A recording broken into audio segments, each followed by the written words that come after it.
সাবেক প্রধানমন্ত্রী শেখ হাসিনার আওয়ামী লীগ সরকারের পতনের পেছনে 4 জনকে দায়ী করেছেন আত্মগোপনে থাকা আওয়ামী লীগের প্রভাবশালী এক নেতা।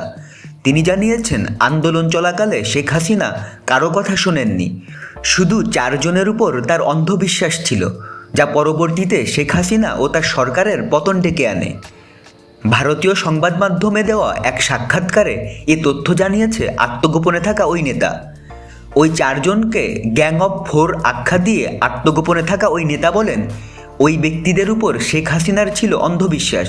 তিনি আমাদের কথা শোনা বন্ধ করে দিয়েছিলেন, যা তাকে মাঠের বাস্তবতা থেকে বিচ্ছিন্ন করে দিয়েছিল।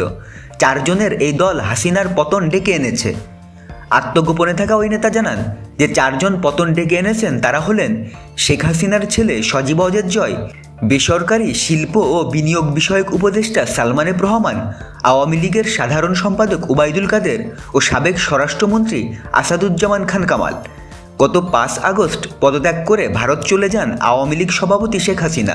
এর ফলে শেখ হাসিনা নেতাকর্মীদের জীবন বিপদের মধ্যে ফেলেছেন দাবি করে আত্মগোপনে থাকা আরেক আওয়ামী লীগ নেতা বলেন, আমরা একটা সময় শুধু বাড়ি থেকে বের হওয়ার সুযোগ পাই যখন বেলা 3টার দিকে সেনাপ্রধান জাতির উদ্দেশ্যে ভাষণ দেন ও মানুষ তা শুনতে টেলিভিশনের পর্দায় নজর রাখছিলেন। আত্মগোপনে থাকা আরেক নেতা ও মন্ত্রী বলেন, আমিও আমার পরিবারের সদস্যরা ধরা পড়লে লোকজন আমাদের জীবন্ত পুড়িয়ে মারতেন। আওয়ামী লীগের অপর এক নেতার মতে, দুর্নীতি, চাঁদাবাজি, পুলিশি অত্যাচারের কারণে জনগণের মধ্যে ক্ষোভ ছিল, তা আমরা বুঝছিলাম। গত নির্বাচনে বিএনপিকে নিয়ে আসতে পারলে সেই ক্ষোভ হয়তো থামানো যেত, তাতে আমরাই জয়ী হতাম এবং দলকে ক্ষমতায় রাখতে পারতাম। শেখ হাসিনা অনেক বেশি একগুঁয়ে হয়ে ওঠেন, বিশেষ করে 2024 সালের জানুয়ারির নির্বাচনে জয়লাভের পর, এবং কোনো পরামর্শই কান দেন না। টানা 4র্থ জয়ের পর তিনি অতিরিক্ত আত্মবিশ্বাসী হয়ে ওঠেন এবং কোটা সংস্কার আন্দোলন শুরু হলে ক্ষোভের মাত্রা দেখতে পাননি, বলেন এই নেতা।